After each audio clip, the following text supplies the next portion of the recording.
Thank you for tuning in to Short Fiction Lab. You're listening to I Reincarnated before the zombie apocalypse, so I built a hidden farm fortress. Emma Carter died on a cold night surrounded by the groans of the undead. The sound was something she would never forget. Low, hungry moans rising from the darkness like a tide of decay. The gas station parking lot had become a battlefield. Barricades made of overturned shelves, wooden pallets, and rusted metal sheets were collapsing under the weight of dozens of bodies pressing forward. Shapes staggered through the darkness beyond the dim lanterns, twisted silhouettes with jerking limbs and hollow eyes. Some of them had once been people who stopped there earlier that evening. Now their jaws snapped endlessly at the living.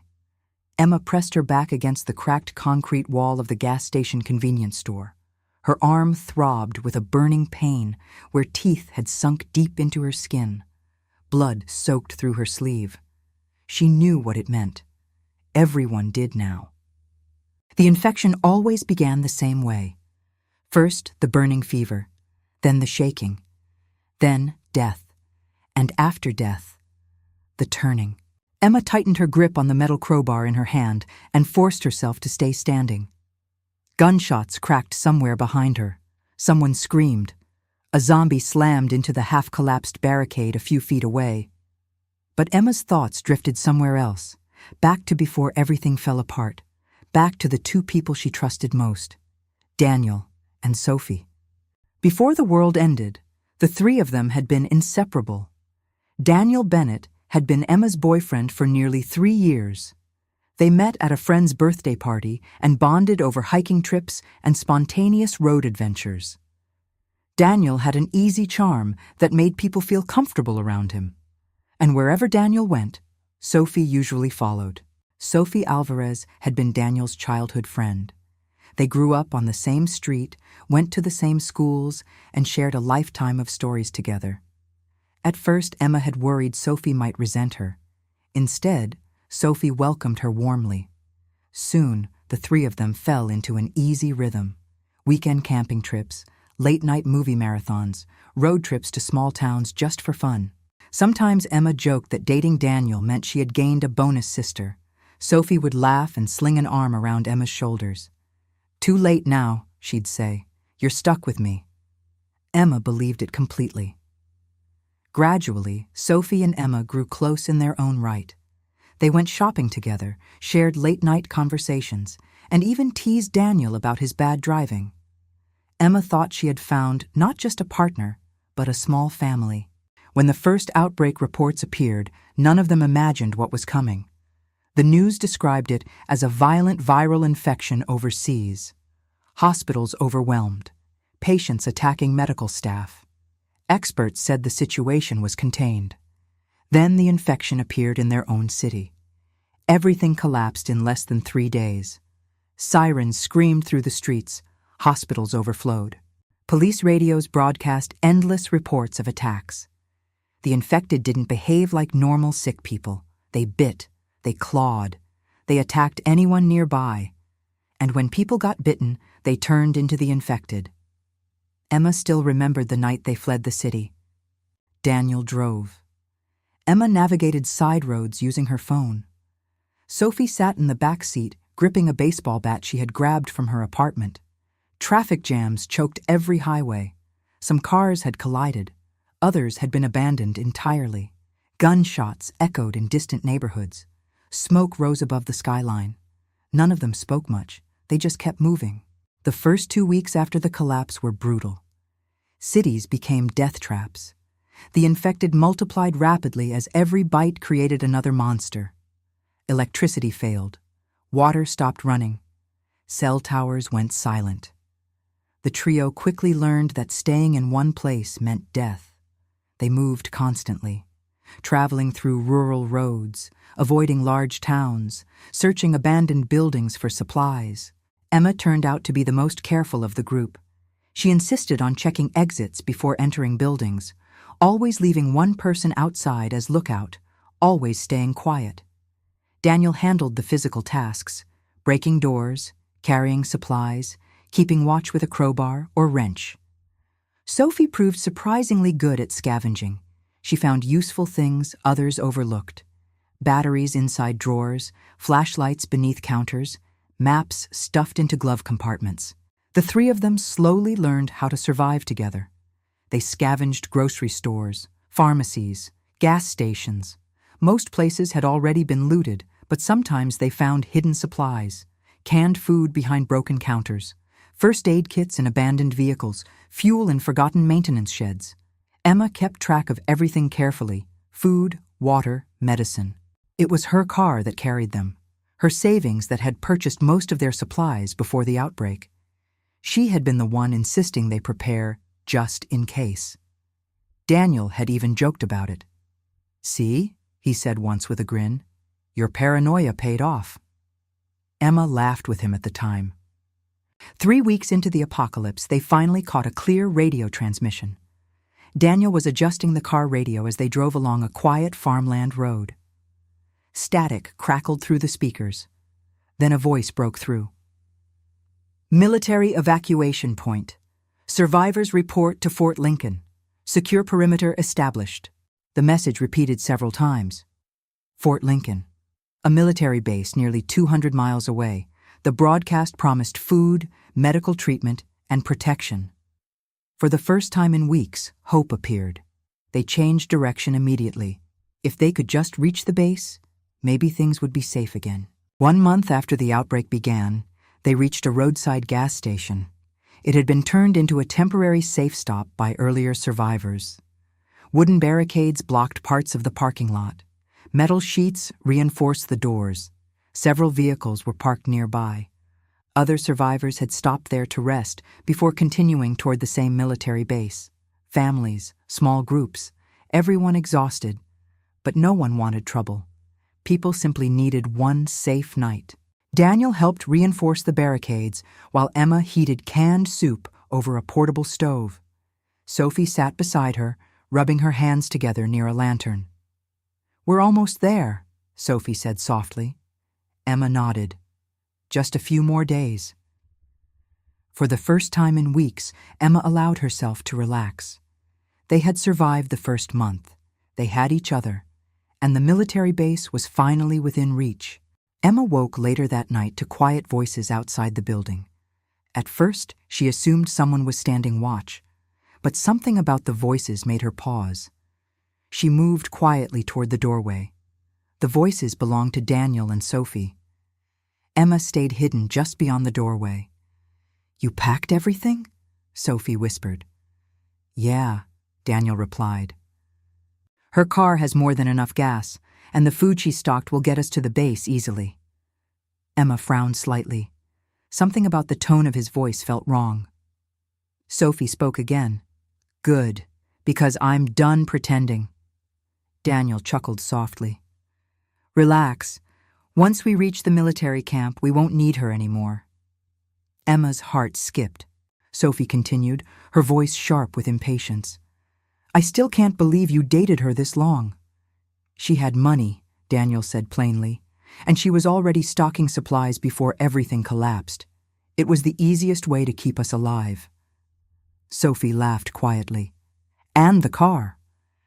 "Exactly," Daniel replied. "Without her car, we wouldn't have made it out of the city."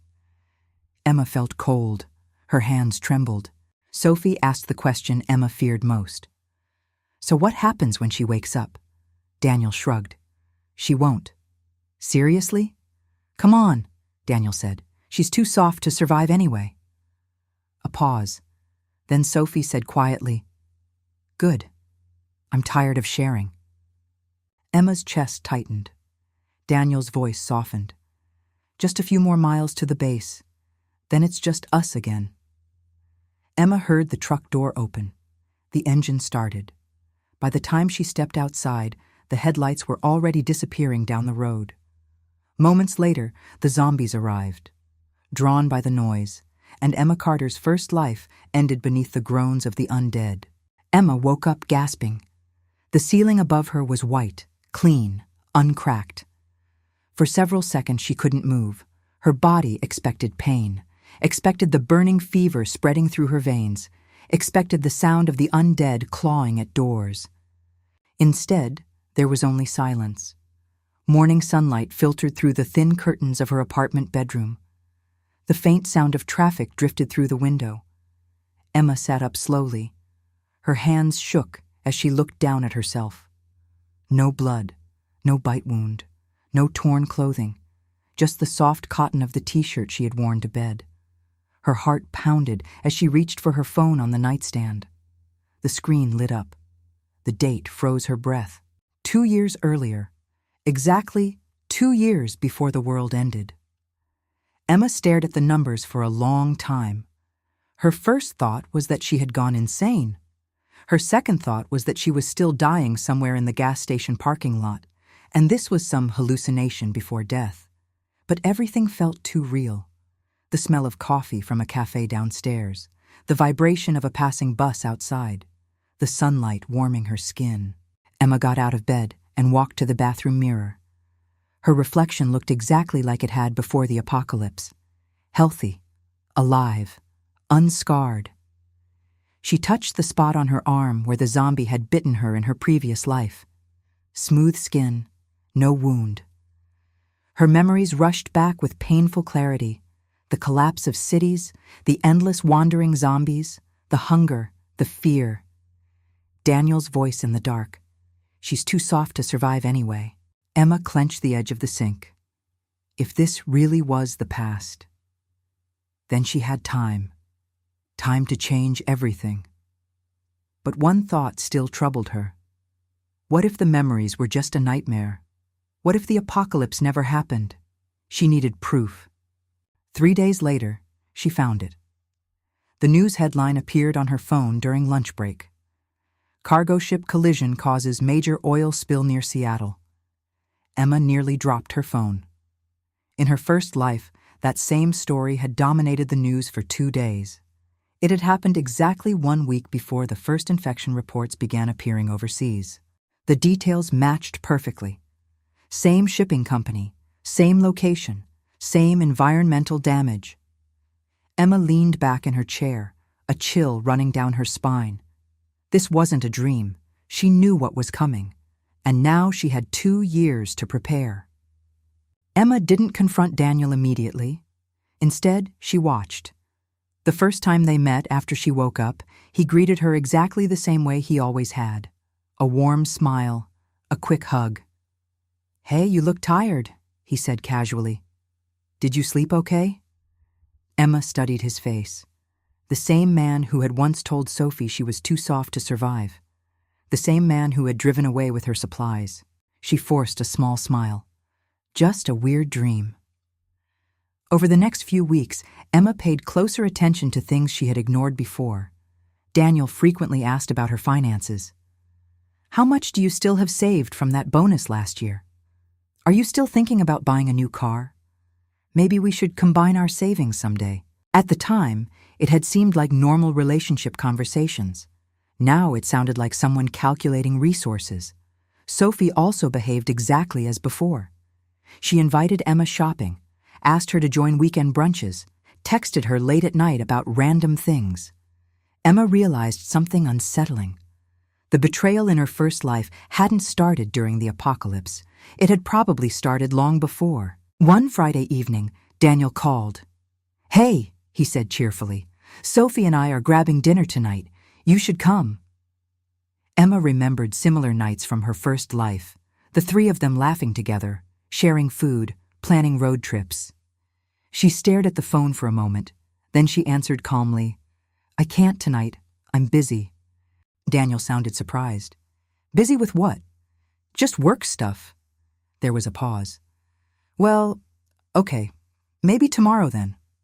Emma didn't answer. A week later, Sophie texted her. "Girl, we haven't hung out in forever."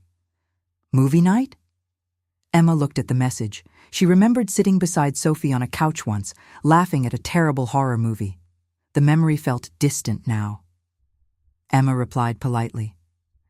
"Sorry, I'm focusing on some personal projects lately." Sophie sent back a confused emoji. "What kind of projects?" Emma didn't respond. One afternoon, Daniel showed up at her apartment unexpectedly. Emma opened the door cautiously. Daniel smiled. Hey, I was in the area. Emma knew that wasn't true. He leaned against the doorway casually. You've been kind of distant lately. Emma shrugged. I've just been thinking about the future. That sounds serious. It is. Daniel glanced inside her apartment. So, want to grab coffee? Emma shook her head. I'm heading out soon. Daniel frowned slightly. Everything okay between us? Emma met his eyes calmly. No. They met in a quiet park later that evening. Daniel still looked confused. You're acting strange lately, he said. Emma folded her arms. I think we should break up. The words came out steady and calm. Daniel blinked. What? Why? Emma didn't bother explaining. There was no point telling him that she had watched him abandon her to die. She simply said, I think we want different futures. Daniel looked irritated now. Did Sophie say something to you? Emma almost laughed at the irony. No. He shook his head. This doesn't make any sense. Emma stood up. It doesn't have to. Then she walked away. Later that night, Sophie sent a message. What the hell happened? Daniel said you broke up with him. Emma stared at the phone for a moment. Then she typed, I think it's better this way. A few seconds later, Sophie replied, You're seriously throwing away a 3-year relationship? Emma thought about the gas station, about the truck driving away, about the words she overheard in the dark. She's too soft to survive anyway. Emma locked her phone. The past life had already shown her how that relationship ended. This time, she simply removed the betrayal before it could begin. And from that moment forward, Emma Carter started building a future that did not include Daniel or Sophie at all. Emma knew survival required 3 things: food, security, isolation. But all of those required money. Fortunately, Emma had something incredibly valuable: knowledge of the future. She didn't know every event, but she remembered certain business stories that dominated the news before the apocalypse. A small technology company that later exploded in value. A biotech startup that produced revolutionary cancer treatments. A logistics company that became a billion-dollar unicorn almost overnight. Emma invested early. She didn't risk everything at once, but over 2 years, her investments multiplied rapidly. Every time a company surged exactly as she remembered, her confidence grew. Within a year, her savings had tripled. But investments alone weren't enough. Emma also began flipping houses. She bought small, neglected homes using mortgages and renovated them slowly. New paint, modern kitchens, landscaping. Then she sold them for profit. The work was exhausting, but the money accumulated steadily. By the end of the first year, Emma had enough capital to pursue the most important step: the farm. From the day Emma woke up in the past, she began searching for land obsessively. During her first life, she had learned a brutal truth about the apocalypse. Cities became death traps almost immediately. Too many people, too many infected, too little food. Within days, supermarkets were empty, and violence spread faster than the virus itself. If she wanted to survive this time, she needed distance, isolation, land that could produce food. So on the very first weekend after realizing the future was real, Emma began driving into the countryside. At first it was just scouting. She told coworkers she was thinking about buying a rural property someday. Friends assumed it was a lifestyle dream. No one suspected she was planning for the end of the world. Emma spent nearly every free weekend visiting farms and rural listings. She kept careful notes: population density, distance to the nearest town, road access, water sources, soil quality, visibility from nearby roads. After several months, she created a list of requirements. The farm had to be at least 150 miles from a major city, accessible by only 1 or 2 roads, large enough to grow crops and raise animals. Near a natural water source, surrounded by terrain that limited visibility. Most importantly, it had to be affordable enough for a mortgage she could realistically obtain. Many properties failed one or more of those conditions. Some farms were beautiful but too close to highways. Others lacked water access. A few were so remote that reaching them during winter storms would be dangerous. Then Emma found the valley. The listing appeared quietly on a rural real estate website, an aging farm outside a small agricultural town called Willow Creek. Population, barely 3,000 people. The nearest large city was nearly 2 hours away by car. Emma drove out the following weekend. The moment she saw the property, she knew it was perfect. The farm sat in a shallow valley surrounded by forested hills. A narrow gravel road led to the property. Beyond the road, thick pine trees covered the surrounding slopes. Anyone driving past would barely notice the farm unless they knew it was there. The property covered nearly 80 acres. Most of the land consisted of open pasture and fertile soil that had once been used for crops. A small river ran along the northern edge of the property, providing a reliable water source. The buildings were old, but still standing. There was a 2-story farmhouse that clearly hadn't been renovated in decades. Paint peeled from the siding. The roof needed repairs. Inside, the kitchen was outdated and several pipes leaked, but the structure itself was solid. There was also a large barn about 50 yards away. Its wooden frame remained strong even though part of the roof needed replacement. Nearby stood 2 smaller storage sheds and an old livestock pen. Emma walked the entire property that day. She studied the tree line, checked the elevation, listened to the quiet wind moving through the valley. The place felt hidden, protected. If civilization collapsed again, this valley would keep them alive. Emma contacted the real estate agent the next day. The farm had been on the market for months. Most buyers didn't want the renovation work. That worked in Emma's favor. She negotiated the price down significantly. To the bank, Emma appeared like any other young professional pursuing a rural lifestyle investment.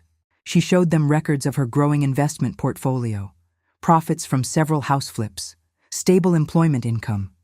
Within a month, she secured a long-term mortgage for the property. Signing the papers felt strangely liberating. In the normal world, taking on debt like that would feel risky. But Emma knew the truth. Banks would not exist by the time the final payments were due. The land itself mattered far more than the money.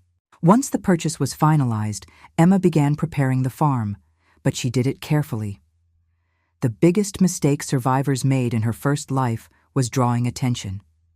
People noticed anyone who stockpiled supplies, and desperate people eventually came looking.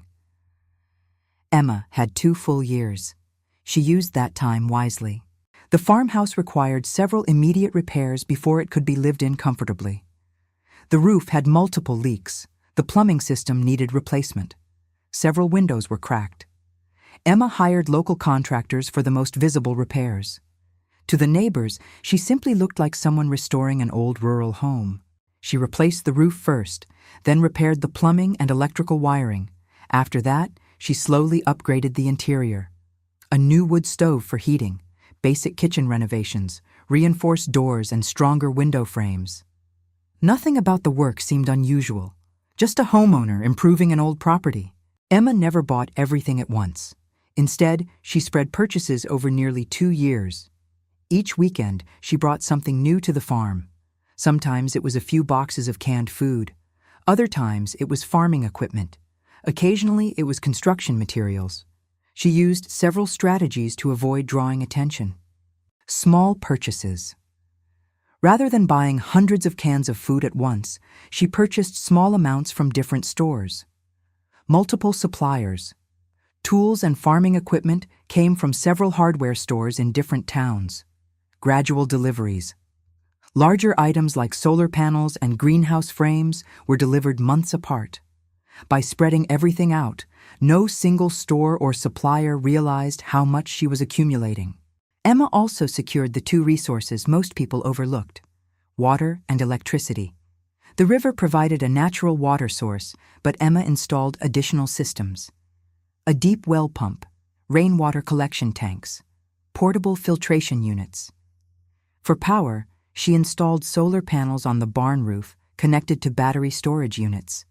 Unlike generators, solar panels produced no noise and required no fuel. Emma's car made most of the early supply trips, but as the farm developed, she needed something stronger. 6 months before the apocalypse, she purchased a used Jeep Wrangler, reliable, simple to repair, capable of driving through rough terrain. She financed the vehicle through a standard auto loan. Again, the debt didn't matter.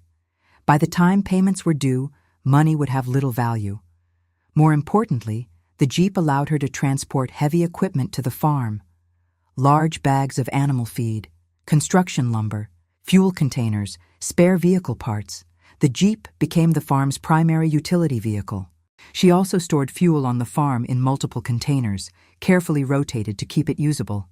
If necessary, the Jeep could carry the family out of the valley. But Emma hoped they would never need to leave. By the end of the second year, the valley had begun to transform.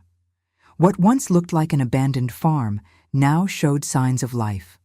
Rows of crops stretched across the open fields. Tomatoes, corn, potatoes, beans. The barn roof had been repaired. Greenhouse frames stood near the farmhouse. Chickens clucked inside newly built coops. Anyone driving past would simply see a small working farm. Only Emma knew what it really was. A fortress, a refuge, a place prepared long before the world would collapse again. And when the apocalypse finally returned, the valley would already be ready. Emma knew supplies alone wouldn't keep them alive. In her first life, she had learned something terrifying. The zombies were predictable. People were not. As civilization collapsed, many survivors formed raider groups. Farms and isolated homes became prime targets for looting. If she wanted the valley to remain safe, she needed to prepare defenses, but without making it obvious. Emma began acquiring firearms slowly. In her first life, weapons had become almost impossible to find once the apocalypse started. Gun stores were looted within days, and ammunition disappeared even faster. This time she bought everything early. But she made sure to appear completely normal. Her first purchase was a simple hunting rifle. The clerk asked casually, "Planning to hunt?" Emma smiled, thinking about getting into it. Over the next year, she gradually purchased several firearms, 2 bolt-action hunting rifles, a shotgun for close-range defense, a lightweight rifle suitable for long-range shooting. She never bought them all at once. Each purchase was months apart. She also accumulated ammunition slowly, a few boxes each visit, sometimes from different stores. No one questioned a hobbyist gradually building a collection. To make everything look legitimate, Emma joined a local shooting range. Every other weekend she drove there and practiced. At first she struggled, her aim was shaky, her shoulders bruised from recoil. But she improved steadily. The range instructors even complimented her progress. "Not bad," one of them told her after several months. "You're getting pretty good." Emma only smiled. She didn't tell them she had already learned how to shoot in another life. During the apocalypse, she had fired weapons out of pure desperation. This time she practiced calmly, methodically, because this time she intended to survive. Emma also began reinforcing the farm itself, but she disguised every defensive upgrade as normal agricultural work. If anyone asked, everything had a reasonable explanation. The first major project involved digging long trenches along sections of the property.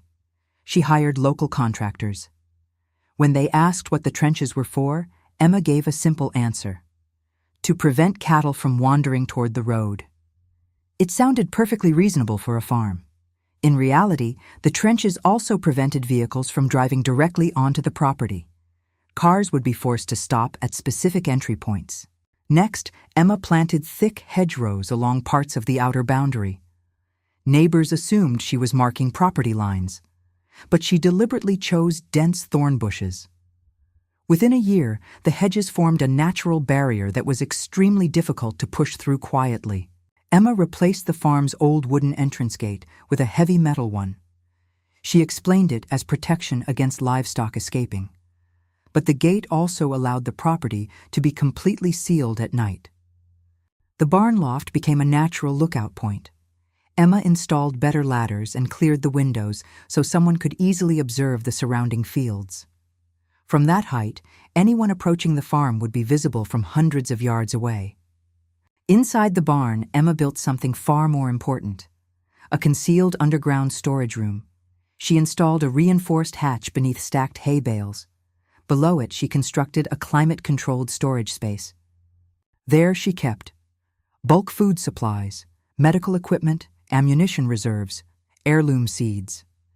Even if someone searched the farmhouse, most of the farm's supplies would remain hidden underground. Emma prepared the farm for nearly 2 years before revealing it to anyone in her family. She didn't want questions, didn't want people worrying about why she was working so hard, and she definitely didn't want anyone accidentally revealing her preparations. But as the outbreak timeline approached, she knew the moment had come. She needed her family at the farm before everything began. Emma called her parents first. They were both retired and living quietly in a suburban neighborhood. Her mother answered the phone. "Emma, it's been a while since you called in the middle of the day."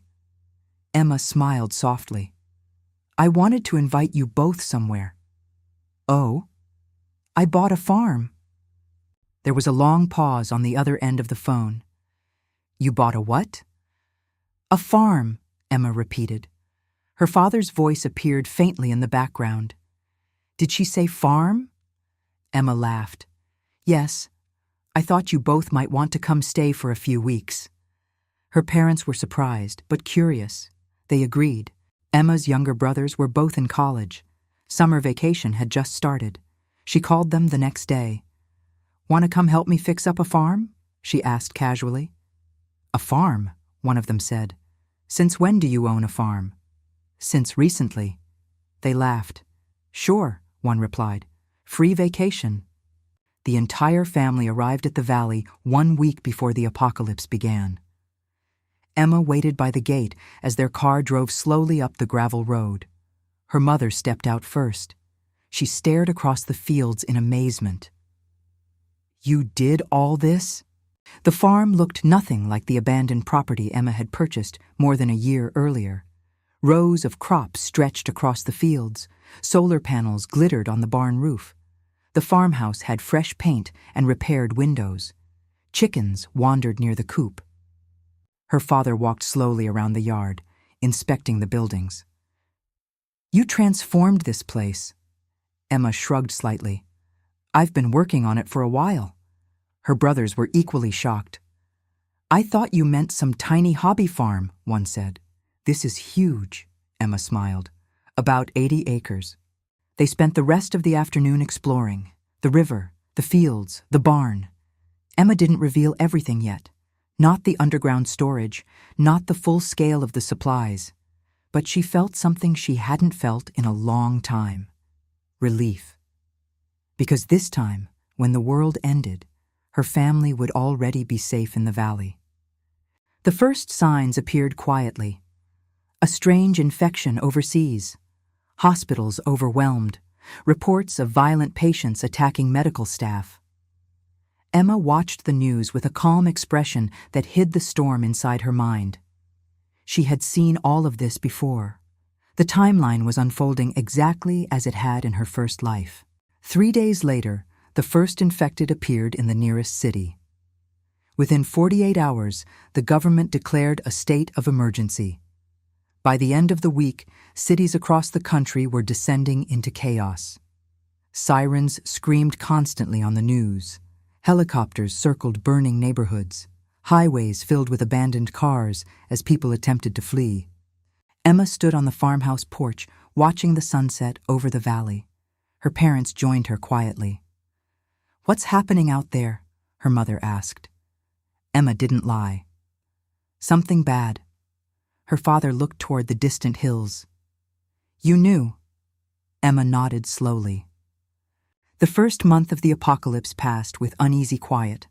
The nearest town fell into disorder within days. Stores were emptied and the police station abandoned.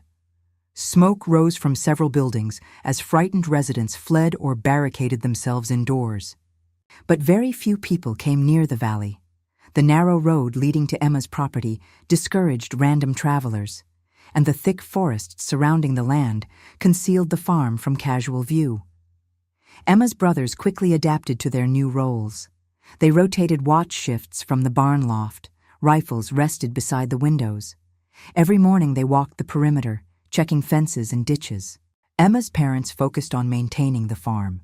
Crops grew steadily in the fields, chickens produced eggs, the greenhouse allowed vegetables to thrive even as supply chains collapsed elsewhere. One night, about 3 weeks after the outbreak began, Emma heard distant gunfire echoing across the hills. Her brothers rushed to the barn loft. Through binoculars, they saw smoke rising several miles away. Another farm had been discovered. Raided. The next day, Emma ordered stricter rules. No fires visible at night, minimal lighting, no strangers allowed past the outer gate. The valley became quieter than ever. About a month after the apocalypse began, Emma heard something unexpected on the radio, a military broadcast. Fort Lincoln Regional Survivor Camp. Secure perimeter established. Survivors may approach for assistance. Emma recognized the name immediately. Fort Lincoln. The same base she and Daniel had once tried to reach in her previous life. But this time she had an advantage. Instead of approaching them as a desperate refugee, she contacted them as something far more valuable, a supplier. Emma drove the jeep toward the military checkpoint with 2 crates of fresh vegetables and several cartons of eggs. Soldiers stopped her vehicle immediately, weapons raised. "State your business."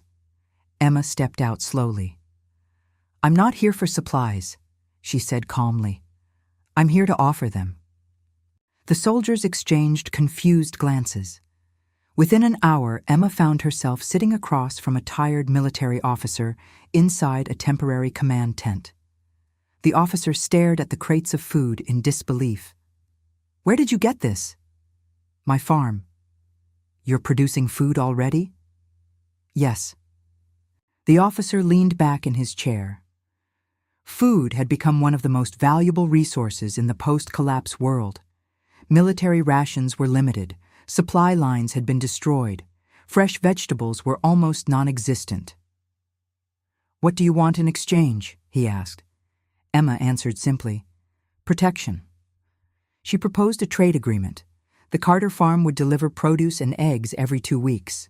In return, the military would provide medical supplies, ammunition, spare equipment, occasional patrol support in the surrounding region. The officer agreed immediately. The Carter farm officially became part of the Fort Lincoln Survival Network. 2 months after the apocalypse began, Daniel and Sophie finally reached Fort Lincoln. But the journey had been far worse without Emma. Without her car, they had been forced to travel mostly on foot. Sometimes they managed to hitch rides with passing survivors. Other times they walked for days. Sophie often had to flirt with strangers to secure transportation. A smile, a compliment, occasionally something more. Daniel hated it, but desperation forced him to accept it. By the time they reached the military camp, both of them looked thin and exhausted. They expected safety. Instead, they found something very different. The camp was overcrowded. Hundreds of refugees had already arrived. Food rations were minimal. People slept in crowded tents. Military patrols enforced strict rules.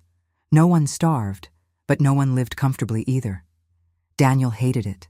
He constantly searched for ways to improve their situation. That opportunity appeared one afternoon during a food distribution line. 2 soldiers were talking nearby. "Another shipment from Carter Farm arriving tomorrow." Daniel froze. Carter Farm. He stepped closer. "Who owns that farm?" he asked casually. One soldier shrugged. "Some woman supplying vegetables and eggs." "What's her name?" The soldier checked a clipboard. "Emma Carter." Daniel's stomach twisted. Emma. That night, Daniel told Sophie everything. "At least she survived," Sophie said. Daniel shook his head. "She didn't just survive. She's running a farm that supplies the military." Sophie's eyes widened. "So she has food." "And land," Daniel said. "And probably more supplies than this entire camp." Sophie leaned closer. Then we should go there. Daniel nodded slowly. But we won't go alone. Over the next week, Daniel spoke with several rough survivors who frequently left the camp to scavenge nearby areas, men who were already drifting toward raider behavior. He told them about a farm in a hidden valley, plenty of food, minimal defenses. He intentionally left out the part that the farm had connection with the military. The raiders became interested quickly. Soon a small group agreed to investigate. One of them had a working truck. Daniel and Sophie joined them. Emma saw the vehicles approaching long before they reached the gate. Her brothers spotted them from the barn loft. 6 people, one of them said. They're armed. Emma already suspected who it might be. When the truck stopped outside the gate, Daniel stepped out first. Sophie followed. They both looked older, harder. But Emma felt nothing except cold clarity. Daniel forced a friendly smile. Emma remained on the other side of the metal gate. You shouldn't be here. One of the raiders stepped forward. We heard you've got food. Emma ignored him. Instead, she handed 2 backpacks through the gate. Inside were canned food, water, and some dried vegetables. Take these and leave. Daniel frowned. You're really going to turn us away? Emma's voice was calm. Yes. Sophie's face twisted with anger. You owe us. Emma almost laughed. Behind her, her brothers stepped into view. Both held rifles. One said, We are an official supplier for Fort Lincoln Camp. We are under their protection. Now leave! Tension filled the air. One of the raiders muttered, This isn't worth it. Then something unexpected happened. A zombie wandered out of the forest behind the raiders. One of the men turned too late. The creature lunged. Its teeth sank into his shoulder. The man screamed. Panic erupted instantly. The raiders ran for the truck. The engine roared. But in the chaos, Daniel and Sophie were left behind. The truck sped away without them. Daniel and Sophie ran down the road after the vehicle. Wait! Stop! But the truck never slowed. Behind them, the wounded raider collapsed. Within seconds, he began turning. More zombies emerged from the trees, drawn by the noise. Daniel and Sophie ran faster. But exhaustion slowed them. They had spent months surviving on little food. Their legs trembled. Their breathing turned ragged. Sophie stumbled first. Daniel tried to pull her up, but the undead were already surrounding them. Their screams echoed through the valley. The sound only drew more zombies. From the farmhouse porch, Emma stood silently. The distance was too great to see clearly, but she heard the screams fade. Then the valley became quiet again. The wandering zombies were actually a natural part of the defense system of Carter Farm. That's why Emma's family never completely cleared those zombies. Years passed. The Carter Farm became the most reliable food supplier in the region. Nearby settlements formed trade routes. The military base expanded. Eventually, scientists developed a vaccine that prevented infection. Humanity slowly began rebuilding civilization. One morning, Emma stood in the fields watching the sunrise. Children from nearby settlements ran between rows of crops. Her brothers repaired fencing near the barn. Her parents collected eggs from the coop. The valley was alive. Emma looked across the land she had prepared so long ago. Her second life had changed everything. This time, humanity survived. I hope you enjoyed this story. Please like this video and subscribe to support our channel so that I can bring more stories like this to you.